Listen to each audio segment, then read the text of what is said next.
Итак, я начну на русском языке. Здравствуйте, друзья. Сегодня у нас вебинар по поиску работы в Австралии. Это первая встреча, первый вебинар из 4, который мы запланировали с моей знакомой Inneka Runge. Сегодня она к нам присоединилась и будет рассказывать про то, как нужно подходить, какие должны быть первые шаги в поиске работы. Мы построили эту встречу, в принципе, нашу череду из 4 вебинаров хронологически по поиску работы. Первая часть будет про то, как начинать поиск работы. Вебинар у нас будет проходить на английском языке. Запись будет сохраняться на моем канале на YouTube «Вперед Global». So, Inneka, good to see you. Thank you for coming today. Thank you for sacrificing your time to share your knowledge with us today. And I will pass over to you. So, Inneka Runge, it's HR specialist, sharing her knowledge today with us. Thank you. And thank you so much for having me and for joining us virtually. For wherever you are in the world, but hopefully coming to stay with us very soon in sunny Queensland. As we mentioned, we've put together a series of webinars to try and help you with searching for a job in Australia. So I'm trying to help and share some of my knowledge. I've worked in the human resources industry for over 15 years. The last 10 years I've been in professional services, so working with one of the big 4 professional services firms. I've had the pleasure of being able to work in Australia as well as in the UK, so have some European experience as well, which hopefully will come in handy throughout this session.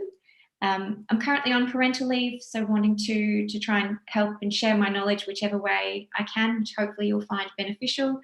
And I've been really moved with what's going on in your home country with family, myself, with ties back in Europe. So really just want to extend my thoughts and wishes from my friends and family. And so pleased that you're looking to come to Australia as a place to start your next career or your next journey. So as we mentioned, we have put together a series of 4 workshops, which we've got the job seeker workshops to try and help break down some useful information to help you with your search. So this is the first of 4, as I mentioned. We then are planning to have another session next Monday, the 16th of May, Australian time, which will help you in terms of applying for your job, where we'll go through helpful information and tips with putting together a resume or a CV, as you might know them to be called, as well as cover letters. And then on Tuesday, the 17th of May, Australian time, we're looking to do interview preparations. So helping you prepare for an interview, whether it's face-to-face or virtual, which the majority of interviews are these days, thanks to COVID. And any sort of helpful tips and tricks around the dress code, helpful questions to have prepared for your interview, prior research to do on the company, etc. And then the final session we have, which is working in Australia, we're looking to hold that session on Monday, the 23rd of Australia, again, Australian time. And we're looking to help you with information around flexible options that are very common in Australian roles that we have, the hours, types of leave that we have, trying to give you some information around our tax system and how that works, superannuation, which you may know to be pension if you've worked elsewhere, and also how to prepare for your first day. So hopefully you'll find these sessions useful. We're very conscious that people joining this webinar will be at all different stages of their search, from some people who are already here, have working visas in place, have started conversations with employers, to people who might still be in Europe looking to come across, waiting for the visas to sort themselves out or reunite with family first.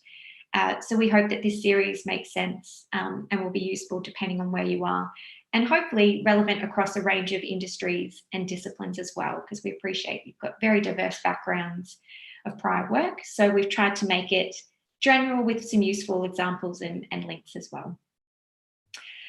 So before we move into today's topic, which is searching for a job, I just wanted to remind you that we do have a chat function that you can post questions either in English or in your native language as well. And we will both be looking and checking the chat regularly throughout this session. So hopefully we can answer your questions as we go along. So please don't be shy in putting the questions there. A very common saying in Australia is there are no silly questions except for the one you didn't ask. So please keep that in mind as we go through.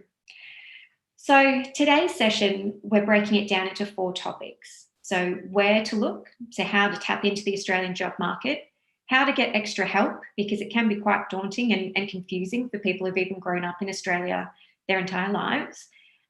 What are hot jobs and industries in 2022, and particularly in Brisbane, which is where we're both joining you from. And then we'll open it up to questions and answers at the end if there are any that we haven't answered in the chat. So please remember to type them in as we go, but we will have an open forum at the end as well. So starting off with where to look. So the 2 main areas where you can search for roles in Australia are social media or directly to an organisation or a company. So when I say social media, it's not Facebook or Instagram or TikTok, although sometimes you will see job ads posted there.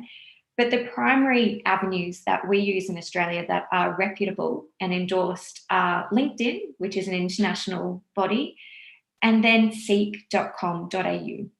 So you'll see that there are underlines in this presentation, and I've actually got hyperlinks that we'll share when we post this presentation at the end of today, so you can go directly to the website.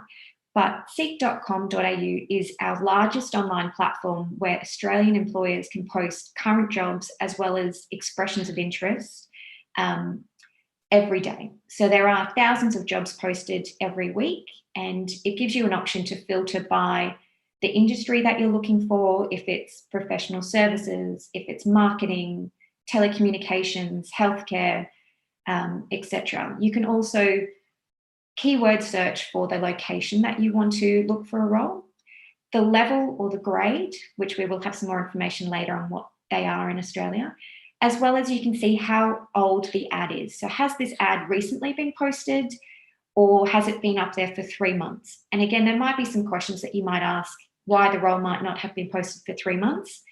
So it's really useful to look at these things as well. And then the last social media platform, which most people don't think about, is the news.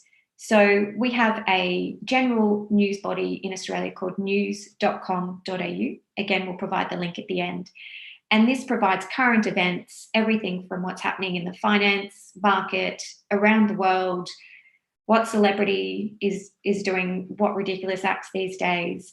But there's also a really important area around careers, and you can go in there to find relevant articles around what's happening in the job market in Australia or by state, so in Queensland or Brisbane, where we are at the moment. And there will also be links to jobs there as well. So it's not as large volume as Seek or LinkedIn, but it's still something to keep in mind and also help you become accustomed to what's going on in Australia and what industries are doing what, which might also help when you get to the stage of an interview to have a bit of common everyday knowledge of what's going on in the area. So there are 3 main platforms. What I thought I would do now is just give you a really quick demonstration of how to use these sites. So if you bear with me, I'm just going to jump into Seek. So this is what I mentioned, seek.com.au. There are 3 tabs up the top, or 4 I should say, sorry, that you can click on. A really great tab is career advice, where you can actually have a look at any trends in the market, salary expectations, the fastest growing roles in your state, and you can actually filter these by industry. So this is just a general search I put up there at the moment, but as I said, you can filter by if you're from the legal industry, if you're from the healthcare industry, to give you an indication of the growth in that area in Brisbane, for example, but then also it gives you an option to click on the jobs relevant. So that's just an easy way to have a look as well. However, if you wanted to do just a general search, you'd go to job search up the top here.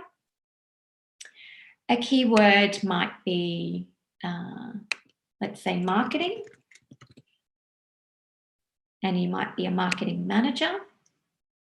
you can then select the classification. So this is really helpful to narrow down your search and just remove what we call white noise. So too much information that isn't relevant to you. So you might want to be a marketing manager in the banking and finance space. So you can actually filter here, and already it will narrow down your search from 3,000 to 141 active roles. And so then you might want to put a suburb, or you could leave it really open. But here you can see by clicking in there are some options. So you can go Brisbane CBD, which stands for the Central Business District, which is 2 suburbs in the middle of the city.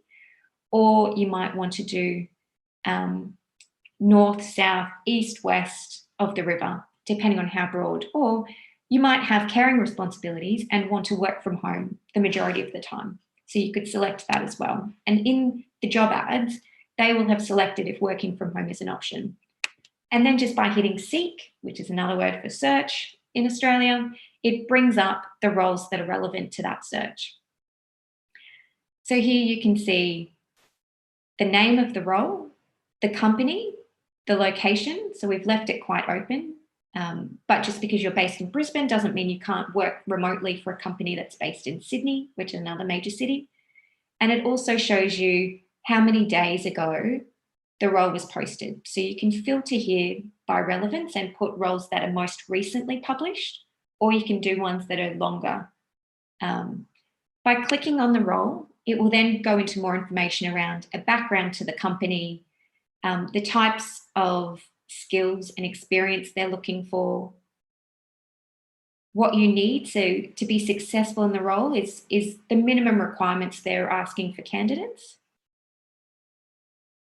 It'll give you some more information about the industry that you're looking to work in. So you may have heard of the bank Macquarie Bank. It's quite a big bank internationally as well as in Australia. But then it will go down and give you more information around if there are any educational requirements, etc., that you might have. If it's blank, it means that they're open to considering anyone with the right attitude and the right level of skills and experience. So that's just a really quick example and deep dive into Seek. It's very user-friendly, so I would encourage everyone to jump on and just have a play and just have a look at what might be available in your industry. You can sign in and actually make a profile, so you can set up job alerts. So when jobs come up that match your minimum requirement around salary, location, level of experience, etc., it will actually send you an email. So you don't have to be in here every day. It will actually feed you the information you want to see. But also there are some really interesting courses. So if you're looking to do some training and education and just upskill professional development, so outside of a university or formal education institute, there are some great online courses that Seek offer that you can do after hours, once the kids might be put to sleep, just to sort of keep your brain ticking, but also make you a more viable candidate for roles that you look at applying. So if you just bear with me now, I'll just jump back into our presentation.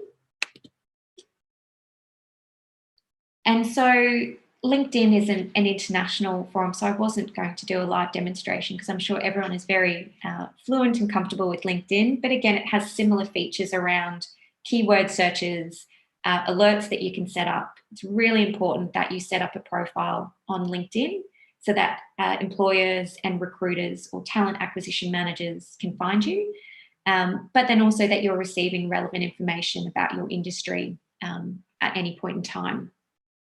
So as I said, these are hyperlinked, so we will have the links there for you after the session.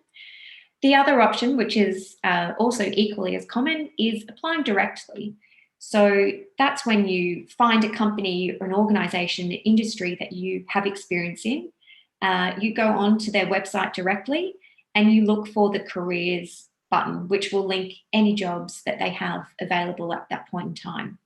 So the tricky thing is every company has a slightly different name or word that they use for this link. So I've just tried to put some there that might be quite common. So contact or join us is really common because we're very laid back and relaxed in Australia with our terminology. Or it might be really simple like jobs or careers. So just have a look around on the company website. really important that you know your market and your industry and the audience. So it's really important that you don't just do a whole bunch of cold calls to all these companies that you like their websites, but that you actually have researched, you feel that you have transferable skills, so your skills from prior jobs are relevant to where you're looking to apply, but you also use the relevant terminology for that industry. It's really important to research them directly. You can do a Google search as well for top marketing firms in Brisbane, Queensland, or top legal firms in Brisbane, or top IT jobs in Brisbane, for example, just to give you a bit of an idea of how you can narrow your search. But have a look at the company's website, have a look at their annual report. Each year they have to publish how they've performed, what their key metrics or key performance indicators are, what their motto is, do they support diversity, are they looking for X, Y, Z to take them forward in the future. Those sorts of information is really relevant for you to help narrow down your search and make sure that you're applying for a role that supports you and your family and your interests, but also it's a company that you want to work for. Because I do try to remind people, you spend more time at work than you do at home with your family. So you need to make sure it's the right fit and that you want to get up in the morning and put on your clothes and go to work, whether it's virtually or into the office, because you're making a conscious decision to spend a lot of time there. So that was just a very quick intro in terms of how to start your search. I'll just check if we have any questions so far before I move on. No, we're okay to proceed? Excellent. Okay. So here I've tried to just give you some very brief, high-level definitions of some key terms that we use in Australia that you will see in the job ads. So just to give you some definitions so you understand what the role is that you might be looking at and potentially applying for. So we have a number of ways of categorizing roles. The first one we have is whether the role is permanent or contract. And a contract can be called fixed or max term, which means it has a predetermined end date. Versus a permanent role, there's no predetermined end date to the employment, and there's often additional benefits on top of the wage or the salary that that role attracts. Whereas if the role is contract, where it's fixed term or max term, it's got a defined term of length where the contract could be renewed, but there's an end date where you potentially could be out of employment after that time. It's usually paid on a pro-rata basis. So if it's 6 months, they would tell you what the salary would be for 6 months, or 3 months, 2 years, etc. But also there are some restrictions around additional benefits for people who are on a contract role. So it's just worthwhile to understand what is included when you're talking about the benefits and the wages, and you're weighing up if this is the right role for you. There are pros and cons, or benefits and disadvantages to both types. So depending on what you're looking for will help you narrow the search down.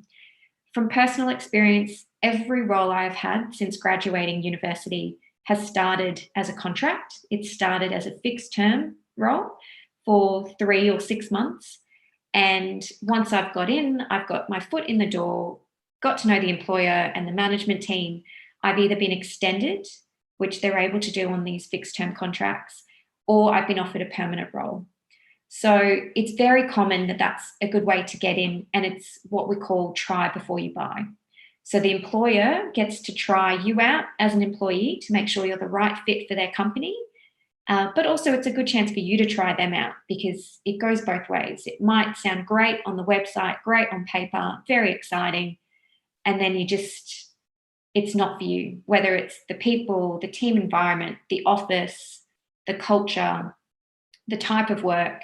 If you're struggling to get up and go to work every day, or you're dreading going to work on Sunday night before work starts on Monday, then that's a sign that it's not the right role for you. So as I said, it's a good way for you to try them out as well. So I wouldn't close them off because you think you need a permanent role for stability for your family. It's a good way to try it out as well. Another way that we look to categorize our roles is the type of hours that you would perform. So we have full-time, which in Brisbane is typically an average of 37.5 to 38 hours a week. And our work weeks are Monday to Friday in most industries. Hospitality and healthcare are the exceptions, where often they work on the weekend, which is a Saturday or a Sunday, but there are different hourly rates when you work on a weekend. We then have part-time, which is typically fewer days in the week. Whether it's fixed days or hours, it's typically 30 hours or less, but it really depends on the industry and the employer, but also very common. So you could be a permanent employee who is full-time or part-time, or you could be a contract max-term employee who is full-time or part-time. The third option is a casual employee. And these contracts, there's no firm commitment around ongoing work or agreed hours or agreed days. So it's very flexible. So they also, if you're a casual employee, you don't have an entitlement to paid leave. And that's really important to understand. However, you can access some forms of unpaid leave under what we call our National Employment Standards or employment schemes, which is what NES stands for. And we have a link that we'll share after this session. But I also have a very handy two-pager, which I pulled off the government website, which just helps you see the difference between full-time, part-time, and casual. So I'll just quickly, again, share that here. If you just bear with me. A bit of a delay, I apologise. So this is what the one page looks like, which I'll explain some of this in more detail as we go on. But as you scroll down here, you can see when I talked about type of leave. So this is the difference between paid leave and casuals in terms of the difference that you get. And you'll be able to Google all these terms around annual leave, personal leave, carers leave, etc. It sounds like a lot, but in our future sessions that we're planning to have in the coming weeks, I will go into these in more detail around working in Australia, because there is some differences in Australia that I have learned. No other country in the world offers certain leave types or the way that we get our leave. So we thought that that would need a session dedicated to working in Australia rather than today. But I will link this document just so that you can access it and see the difference between the different types of contracts, because I think it's useful to understand, again, when you're weighing up a decision around a role, you might need more certainty around pay and leave if you have a family, for example, or caring responsibilities, versus if you're single or you're in a couple with no dependents, which could be children or other family members, then a casual contract might suit you better. Because an important thing that a lot of employers do when offering casual contracts, because there aren't a number of benefits attached to the role, they often offer a higher salary.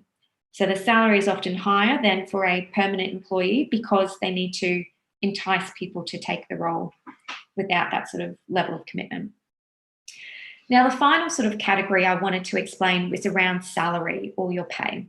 So in Australia, we have two ways of categorising it. We have your base salary, and then we have total remuneration.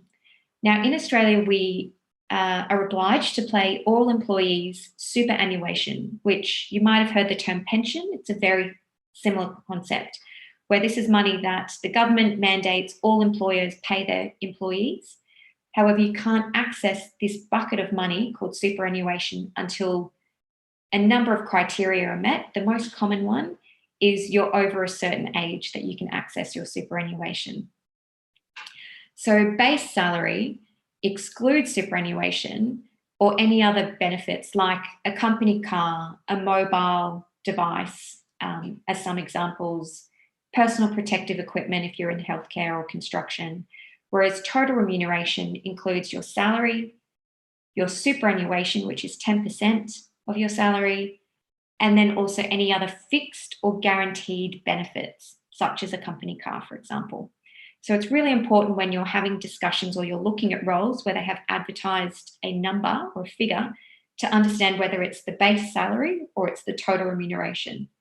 Because 10% is quite a large portion that could be taken out, and also a company car is a large amount that could come out of that money.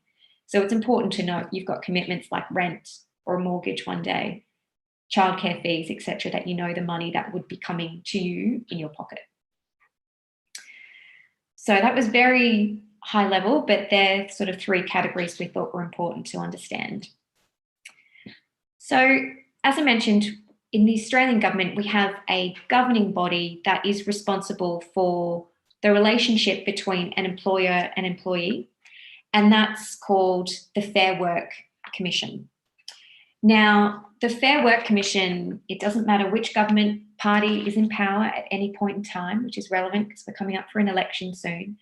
There are a set of minimum standards that all must adhere to, and this is to protect the employee most and importantly, but also to give the employer some guidance around minimum standards and entitlements they need to offer their employees relevant to their industry. It needs to ensure fairness at work and helps prevent discrimination to employees or against employees.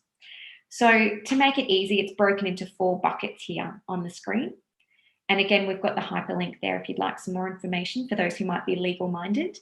So there are laws. So there are laws around the entitlements and, as I mentioned before, the national employment standards. There are 11 national employment standards that all employers need to adhere to and offer you as an employee. We then have awards, which really simply are pay and conditions, which could be hours, for example, that are relevant to the industry or the occupation. So it's different if you are in healthcare, in professional services, education, so they vary based on the award. Then we have enterprise agreements, which are minimum pay standards and conditions, and they are relevant to a particular workplace. So within an industry, a workplace, if they have 30 or more employees, will have set conditions and pay that they need to offer as a minimum. Most offer above, but there's a floor, basically, they can't go below. And these are negotiated and approved in a formal process, and they update and they change fairly regularly depending on different actions that go through the courts around workplace health and safety is a really common one, for example. And then finally, we have employment contracts. So that's the individual contract between the individual and the company. And these will list specifics like your pay, any bonuses or incentives that you might be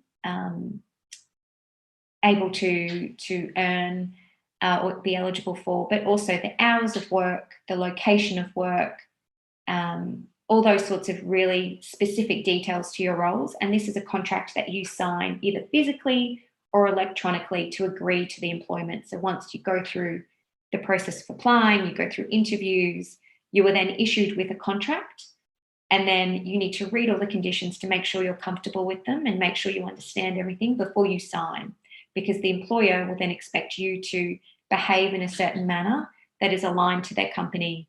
And so it's important that you understand what you're signing, for example.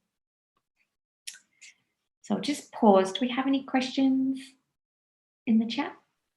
Yes, we've got 2 questions. One question was about the permanent role. Is this right? Is this true that it's nearly impossible or very hard to fire a person from a role which is permanent? It's a very interesting question. It's not impossible. I wouldn't say it's hard, but there are a number of protections for both an employer and an employee.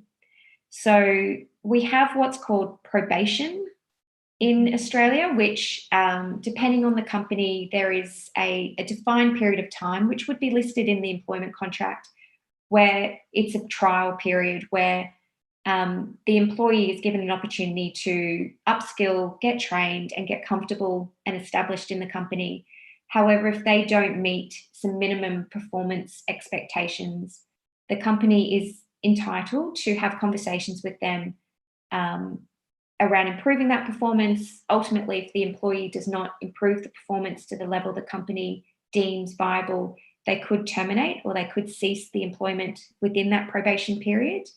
But this would never come without warning. So there needs to be a conversation, feedback, an opportunity to address the concerns the employer might have. So the employee does have that protection. This could be a whole nother seminar in terms of Australian legislation around employment terminations and things like that. So I think that this question comes from the differences between contracts, like should a person choose a permanent role or a casual role? Of course, you have to consider the salary, but then the term. So maybe the salary is lower in a permanent role, but there are more guarantees, the job security. So absolutely. Definitely more protections with a permanent or even a fixed term role. With a casual role, they can give you a day's notice and cease that contract. So that's definitely the main difference there. But I would say that best practice, and not all companies follow this, but the majority absolutely do, best practice is to have a conversation so that both parties get an opportunity to understand the expectations before you're fired, to put it really bluntly. Yeah. Okay, thank you, Inneka. And the second question is, could you explain, please, how much chances an applicant has to get a job to apply from overseas, from offshore? So obviously, some people are still overseas in a different hemisphere, and they're thinking, might they be able to start this job seeking process whilst they're still abroad? Absolutely, absolutely. The really important thing is to start your research early so you understand the industry and where you might like to apply. Really important is to understand your working rights, so the visa. So I understand there would be a variety of visas that people are looking to. Mainly, there is one definite mainstream. So once people arrive, they're usually on visa 600, visa 600.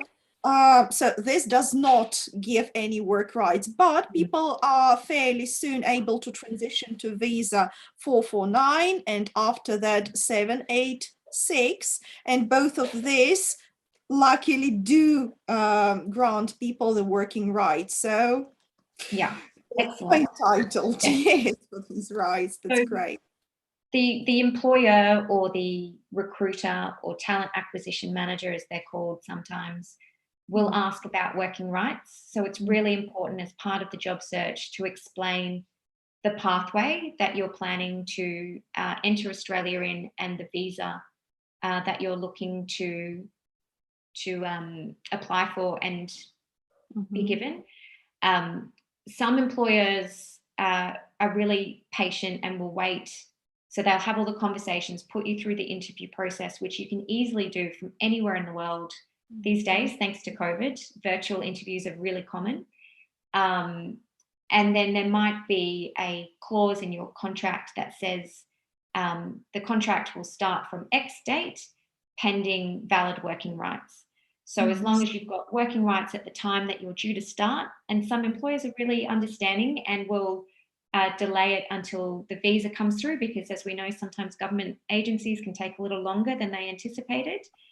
So I wouldn't be put off and wait, but it's just making sure that you're really clear and you explain the visa pathway so that they know, because a lot of employers will be really happy that you're not asking to be sponsored, because that is very expensive in Australia to sponsor an overseas worker. So you've saved them money straight away by saying that you've been proactive and this is the visa you're looking to apply for, this is the expected time frame. You're not wasting anyone's time by having those conversations before that's in place, but you will need the visa to be valid and accepted by the time you start. Within realistic time frame, of course. Yeah. Okay, thank you. Nice. Okay, no more questions at this point. Okay, great. We'll move on. So, I'm conscious our faces might be in the way of some of the words here. So this slide here, what I try to do is having a look on LinkedIn and Seek, which are those two social media sites I mentioned earlier that provide job ads and information to candidates.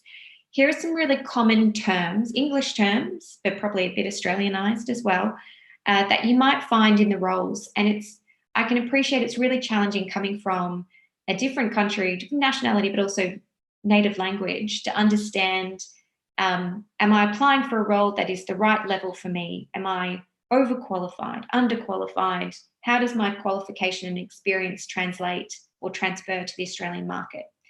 And so this is a scale that I've created. So please, this isn't peer-reviewed or published anywhere. This is just something I've tried to simplify the language that I've seen to try and help you. So when looking at roles, a lot of the time there are key terms around it would be advantageous if you had this skill or this experience, or it's highly desirable that you have this skill or experience, or we expect the candidate to have advanced or exceptional experience or skills in blah. And again, I've tried to keep this industry neutral to apply for everybody. But then what I found is I've tried to put some bullet points in there around some definitions just to help you. So advantageous, it means it would be helpful if you have knowledge or you're familiar with, but there's no expectation that you've got a qualification or formal training or could teach others or have a minimum number of years in this area. And what I try to do as well is a lot of the time the job ads will have, to be successful in this role, you will have, and then we'll have a number of bullet points. And often what we find is there are some candidates who oversubscribe. So they go, oh, I can do 3 things out of that list of 10, so I'm suitable. Versus some candidates that go, if I can't hit every single one of those 10 bullet points, this role's not for me, it's too advanced. And so what I've done there, again, it's very rough, is I've put a percentage. So advantageous means if you could do 0 to 40% of that role, then you should be applying. Highly desirable if you could hit 40% to 80% of the bullet points that they've listed. If it says sound, proven, demonstrated, or intermediate, you need to be hitting 80 to 100% of those bullet points.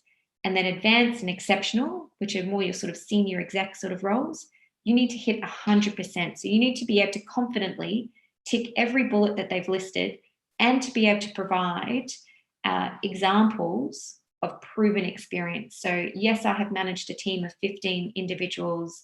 I've got a minimum of 20 years experience in this profession. I have this advanced qualification or this bachelor degree, etc., etc. So as I said, it's very rough, but hopefully that will help you recognize some of these key terms in the job ads.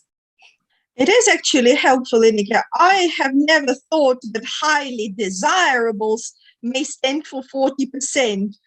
I would imagine that highly desirable is something like 80 to 90%. It's a way of them funneling the candidates. So they get rid of the people who aren't suitable at all because they've never had any experience, or they're starting fresh. And it's also a way of funneling the top people that they know are too experienced and are going to be too expensive. So it sort of gives them, it reduces, if you get 1,000 applications, already you can take the top level off and the bottom level off, and then you've got this lot of candidates to then filter through to find the right person for the job. And so the more candidates they have, the more requirements they'll impose to try and filter down so that they have a manageable number to then pass through to the organisation to review and interview, because it's not realistic to interview 1,000 people. So, for example, in one role that we published in the firm that I work with, we had 22,000 applications. Only 100 were viable. And then of that 100, we then looked to ones that had relevant experience, relevant qualifications, had the right sort of past experience, volunteer work, etc., that would align with our company's values and behaviours. And then from there, we interviewed, I think it was 40 in the end, which was still a huge number. So it just gives you an example. There are some people that just do what we call a scatter approach, where they just apply to all these roles without reading them. That's a waste of their time and of the company's time. So this hopefully will help you sort of pick up some keywords to sort of target your search, but also help the company at the other end. So I'm happy to answer any more questions on this later if it comes up. But again, just to help you there, something that I also wanted to mention is it's really important to look in the roles, in the jobs, look at the requirements and take note of the year's experience they're asking for. Are they asking for any qualifications or certificates or education? Even a driver's license, a relevant driver's license. Some roles will ask for this and it will be relevant. So it's just important to keep an eye out for that information. If you're operating in an industry that requires education, certificates, it's really important that you have your documents translated to Australian, or to English, I should say. And also a lot of the time they'll need to be verified. So again, the company will be able to give you information on who could verify these documents. Sometimes we have a justice of the peace, which is an individual. You can find them in shopping centres, you can find them online. Lawyers, chartered accountants can all certify certain documents. But it's important that you have this information to be able to be in the running for a role, because if you don't have this translated, it's another hurdle that another candidate who has had theirs translated will be ahead of you. So it's just about being organised, and you can do this remotely while you're still overseas, but just having them translated into English so that the employer has that ready to go if you come through their job search. The same with professional memberships. So chartered accountants, practicing legal bodies. For me, the Australian Human Resources Institute is a professional body that I'm a member of in my industry. It's important to have this translated. Similarly, when I went to the UK, I looked up the affiliated membership in the UK, which was the CIPD, and I had my qualifications translated over there and certified over there, so I was able to work in the United Kingdom.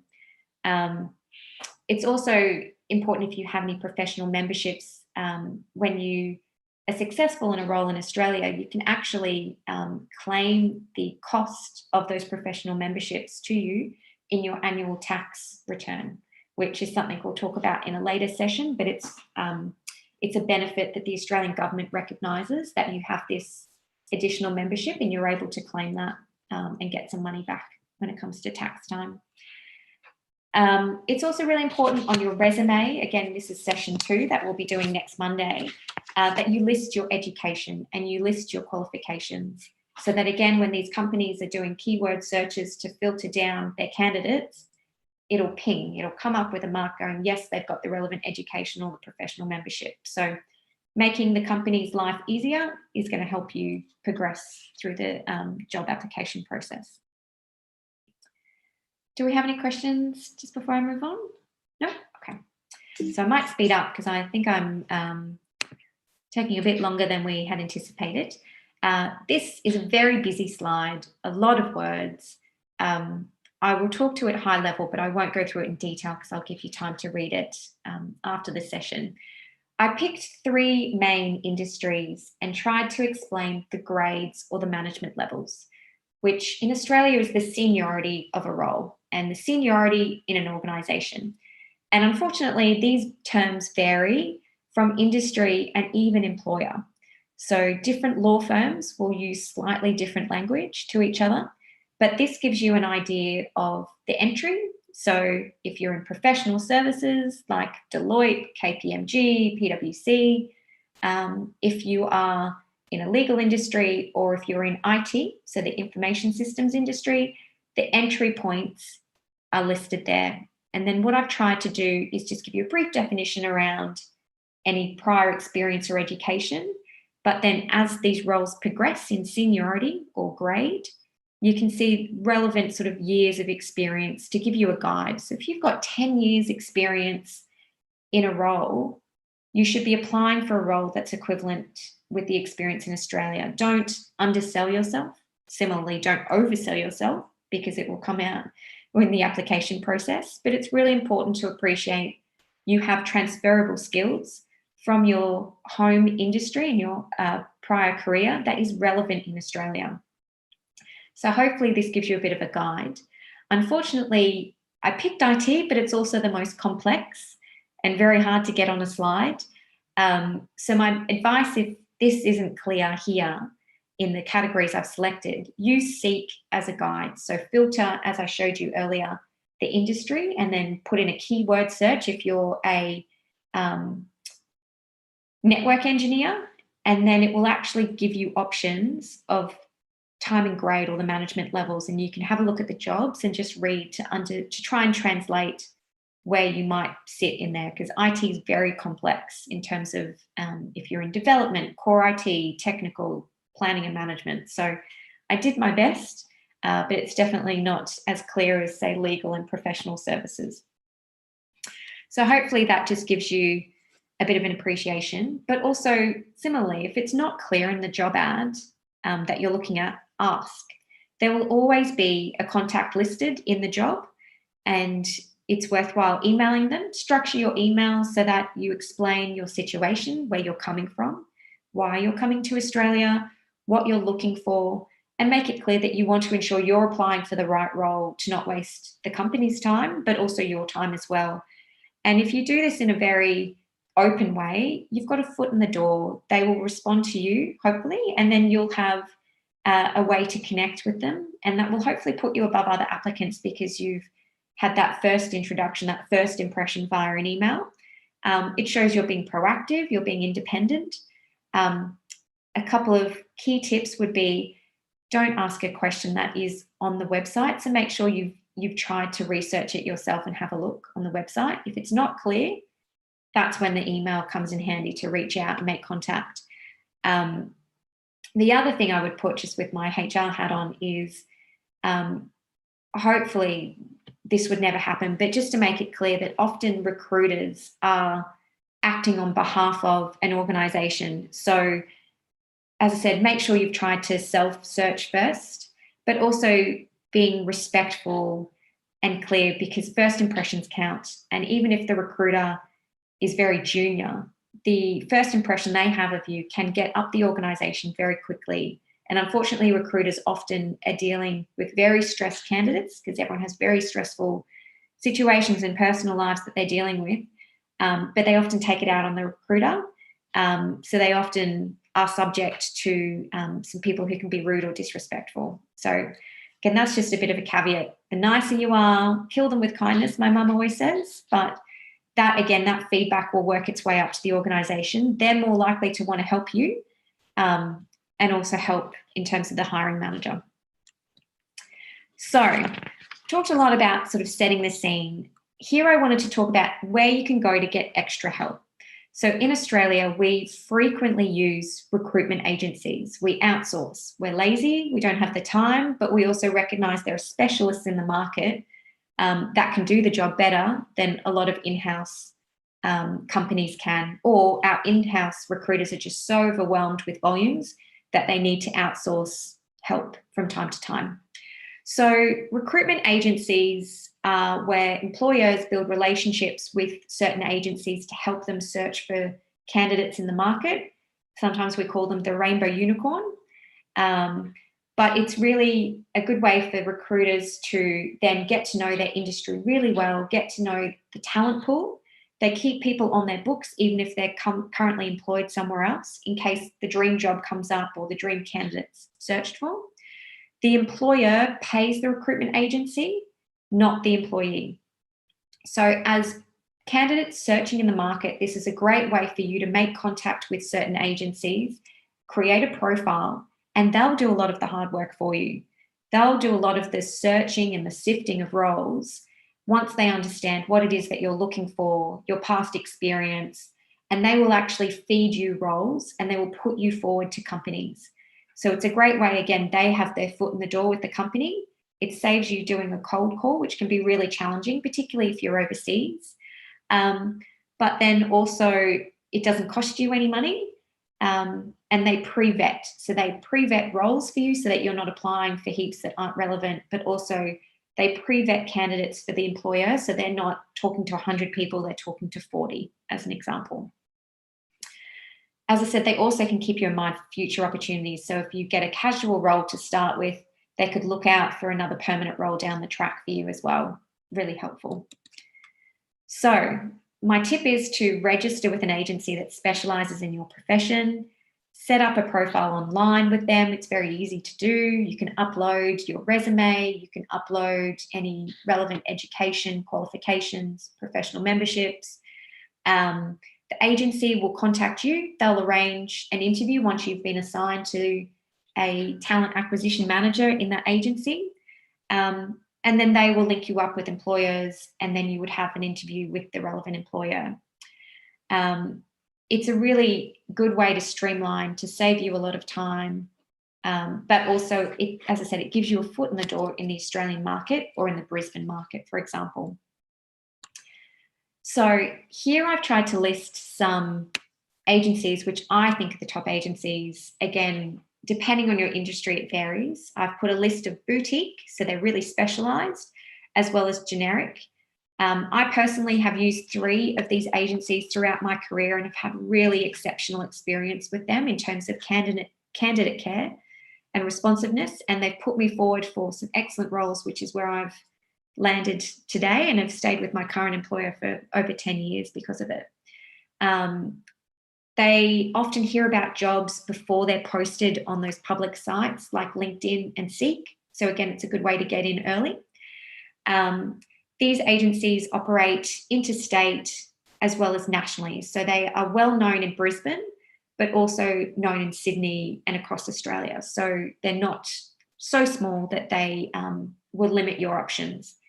So the first one I've listed is Edison, which specialises in IT recruitment. And I actually have the director's name. He said he's happy to have anyone contact him directly, and he will then assign you to one of his employees to then look after you and take you forward. But he's happy to be contacted directly, so we'll share his details after this session. Interestingly, he actually started his career in Hayes, which is down the bottom. That's one of the more general agencies, and he's now built this company up, which specialises in IT. We then have Trueco and Talent Path, who again specialise in these professions that I've listed there underneath them. And again, they've got contact details. I don't have a name to be able to share with you, but they do have really easy sites to navigate through. All of these are hyperlinked, so you can go straight to their websites, see their current roles that they're advertising, but also set up a profile. And then the bottom 2 are equally important, but they're more generalised. So they aren't as specialised as those top 3. And they do executive search, which are your really senior, big dog type roles. But then they also have specialisms in finance, accounting, technology, risk and compliance, business support, which is like an executive assistant type role. So I've tried to sort of give you a bit of a spread there for Brisbane. There are heaps more agencies out there. I personally haven't vetted them, but I'm sure they are very good in their known industries. So keep an open mind, but I thought if I could try and narrow the search for you, that might help at this stage. So before I move on to hot jobs, are there any questions in the chat? Yeah, there was a question about a senior role. So if a person had a senior role in their home country, but they're arriving here having no local experience, what should they do? I think I wouldn't ignore the transferable skills and experience you have from your home country. I think it's important to understand the industry and understand the role and the candidate, the ideal candidate they're looking for. But I think you should be looking for senior roles as well. If on a discussion with the employer or the recruitment manager, and they say you've got all these great experiences and skills, but we do need more local experience, it's worthwhile asking them if they have any other roles in the organisation that maybe aren't as senior, but there's a career path opportunity. So there's an opportunity for you to progress once you have established yourself in the Australian market. So some industries, the Australian market is far more important, or Australian experience is far more important than others. A lot of the time it's transferable, and it might be a case of just getting up to speed with the local legislation, terms and conditions, but don't immediately drop yourself down to a more junior role would be my advice. Okay, so moving on then from the agencies, hot jobs in Brisbane. Now, COVID has actually been fantastic for Brisbane because previously we were, and I say this balanced because obviously it's been very challenging for a number of industries and individuals from a health perspective. But from a job market perspective, it's been fantastic because it has put Brisbane on the page and on the map. Previously, Brisbane was considered a small regional city, not many career opportunities, not many big players. It was a place that you came to raise your family, but if you wanted the high-flying career, you had to go to the larger metropolitan cities. And because of COVID and the ability to work from home being so broadly acceptable these days, it's a really desirable place to live, to work, and to grow your career. So I say that with balance because I do want to be respectful because COVID is continuing to be quite a serious pandemic. But from a job market perspective, a lot of doors have opened that previously weren't here for people working. So in terms of hot jobs, we have a number of roles. They can easily be summed up and categorized into STEM, which stands for science, technology, engineering, and maths. So this is a buzzword across the globe, not just in Australia or in Brisbane, but roles in this field or these industries are really experiencing an all-time growth. So straight from school, university, into the job market, these roles are experiencing really impressive salary growth and opportunities. And you can just see that really clearly by going on LinkedIn or Seek, and a lot of the roles, the top roles, are in these spaces. That's not to say that we don't have growth in other areas like healthcare, logistics, trades, so painting, concreting, plumbing, carpentry, those sorts of trades, HR, talent acquisition, but STEM is by far the largest sort of growth area we're seeing. And there's a really interesting article that you should read on Seek talking about salary growth and just opportunities. And I just had a really quick look at it while I was feeding my baby. So my attention was sort of split, but there were some really interesting stats there around advertising, media and marketing professions. We're seeing a increase about 16% in salaries of the past year. If you're a videographer, it's a great time to be in Brisbane because there are a lot of roles for videographers, for example, but also finance and banking. There was a control officer and a reporting analyst, and they were experiencing 15% salary growth, which is huge.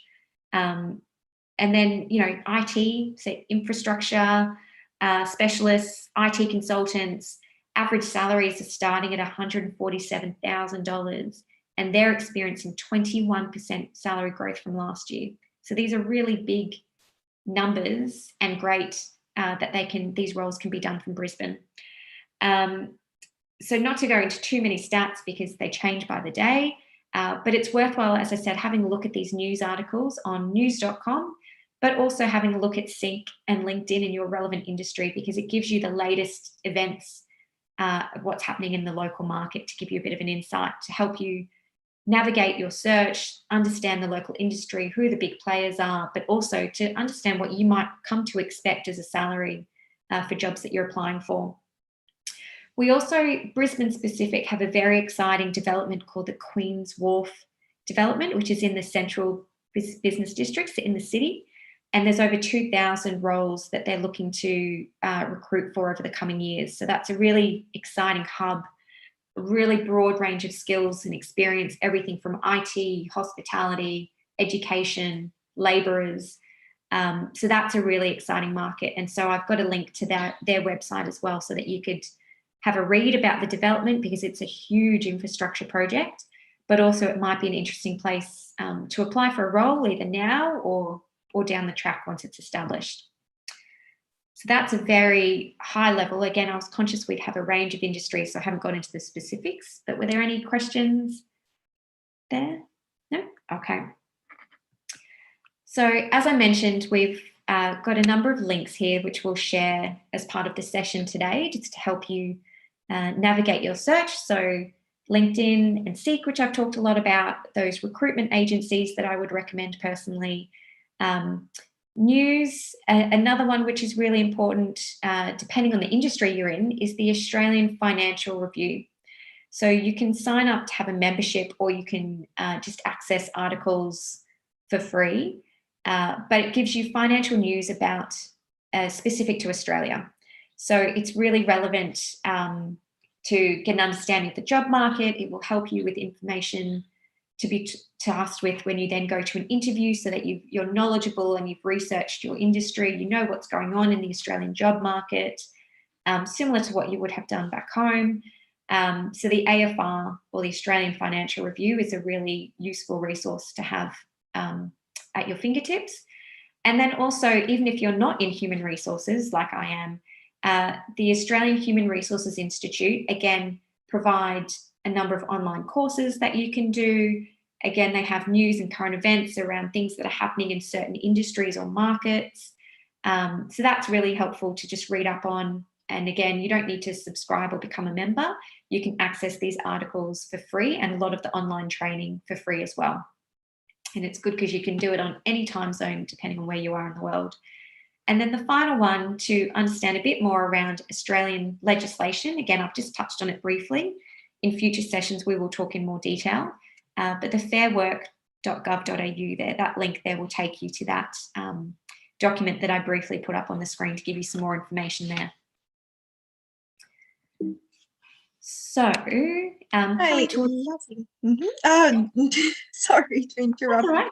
We just had one question about low-level English. So, well, what about if people really struggle with their English and can't really see the time when it will be at least intermediate? What are the options for these people?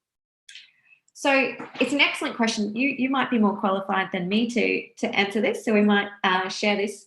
It depends on the role. So there are certainly roles that do not require a high level of proficiency in English.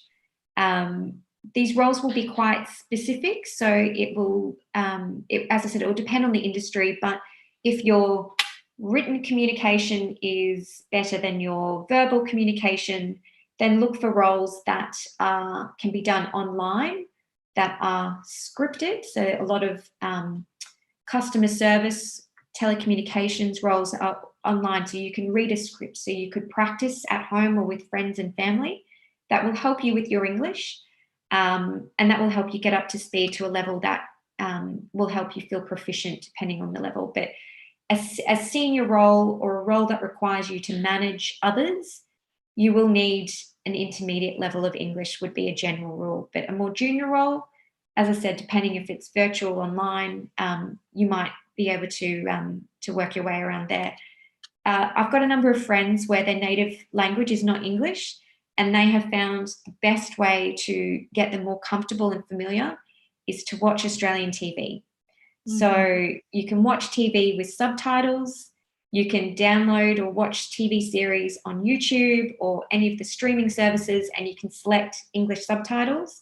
And that's a way that you can listen in the background and start to become familiar with the local language, and that will help you. But obviously there are formal routes that you can take to build up your proficiency in English as well, which over time I would recommend if you are looking to work in Australia.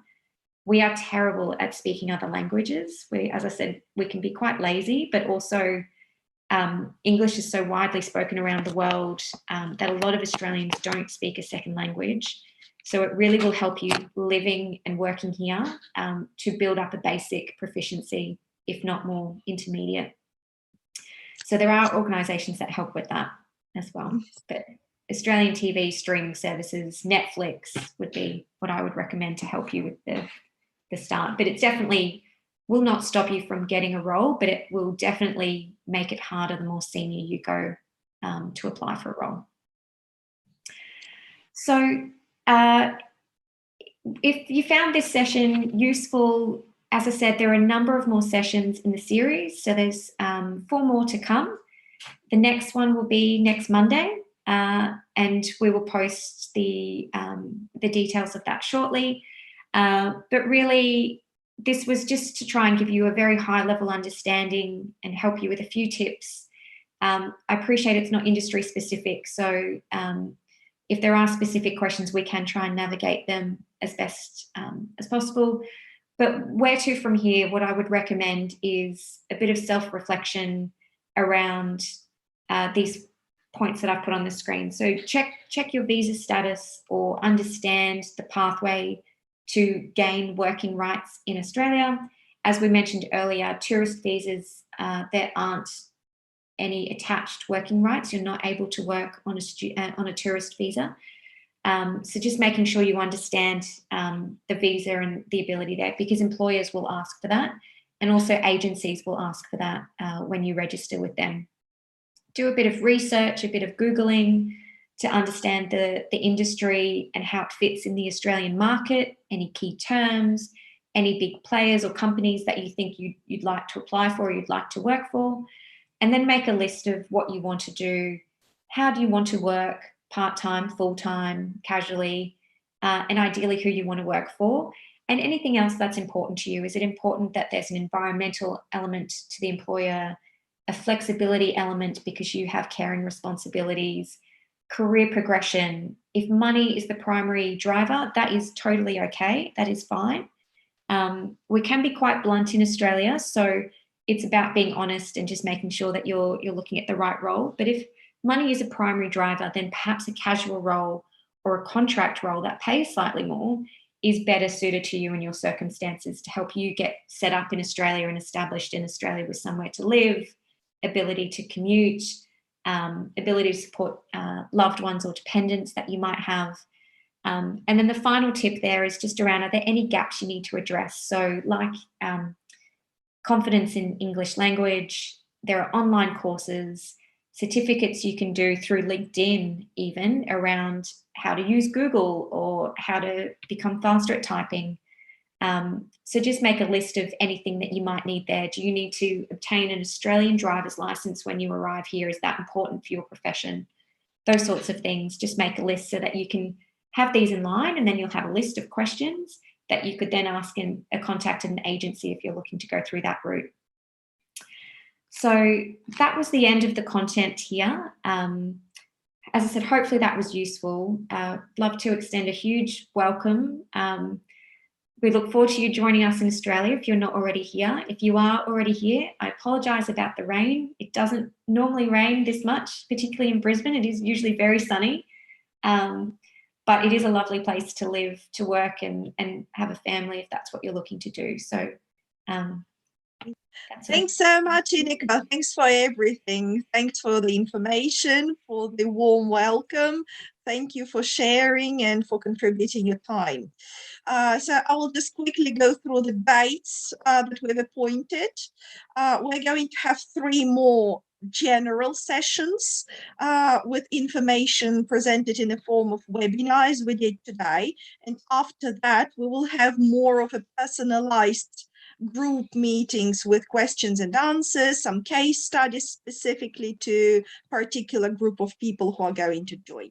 So next meeting is next Monday, the 16th of May, the same time. The time is going to be consistent for all of our meetings, 4 o'clock, 4 in the afternoon, our local Brisbane time. And at the next meeting, we're going to talk about applying for a job, things like your resume, your cover letter, some specific life hacks from the industry expert. Okay, our session 3 will be on Tuesday, the 17th, and there we'll talk about job interviews, very important, crucial thing. And finally, Monday after next, the 23rd of May, working in Australia, flexibility options, leave, tax, bank accounts, TFN, superannuation, and things like that. So, well, we're looking forward to seeing you joining our live streams or watching the recorded webinars. afterwards. In any case, join, ask your questions, and Inneka and I will be happy to answer. So thanks very much everyone who could join us today. Inneka, thanks once again for making it, and we'll see you